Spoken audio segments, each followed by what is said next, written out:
సంబంధించినది మాత్రమే. గత 10 సంవత్సరాలు అధికారంలో ఉన్న కల్వకుంట్ల కుటుంబం తెలంగాణ వనరులన్నింటినీ కూడా విపరీతంగా దోచుకున్నారు. ధరణిని అడ్డం పెట్టుకొని 1000 ఎకరాల భూమిని కబ్జా చేశారు. కాళేశ్వరాన్ని అడ్డం పెట్టుకొని 1000 కోట్ల రూపాయలు సంపాదించుకున్నారు. ఇప్పుడు ఆ 1000 కోట్ల రూపాయలను పంచుకునే క్రమంలో 1000 ఎకరాల భూములను పంచుకునే క్రమంలో వాళ్ళ కుటుంబంలో గొడవ జరుగుతున్నది. కల్వకుంట్ల కుటుంబం తెలంగాణ పైన పడి దోచుకున్నది. అందుకనే ప్రజలు వాళ్ళని పక్కన పెట్టారు.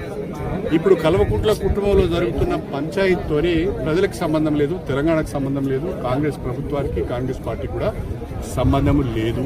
అది వాళ్ళ కుటుంబ పంచాయతీ, ఆస్తుల గొడవ మాత్రమే. దీన్ని ప్రజలు గమనించాలని చెప్పి నేను కోరుతున్నా. ఆనాడు కవిత లిక్కర్ కేసులో ఇన్వాల్వ్ అయింది.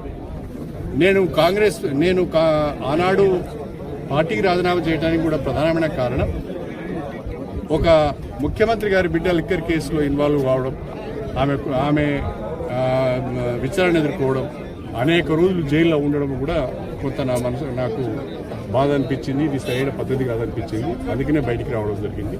ఏది ఏమైనా ఇవాళ జరుగుతున్న గొడవ అంతా ప్రజలు పట్టించుకోవాల్సిన అవసరం లేదు, పత్రికలు కూడా అంతగా పట్టించుకోవాల్సిన అవసరం లేదు. ఇది అవినీతి ద్వారా సంపాదించిన డబ్బును పంచుకోవడం కొరకు జరుగుతున్న పంచాయతీ తప్ప ఇది ప్రజలకు ఉపయోగపడే పంచాయతీ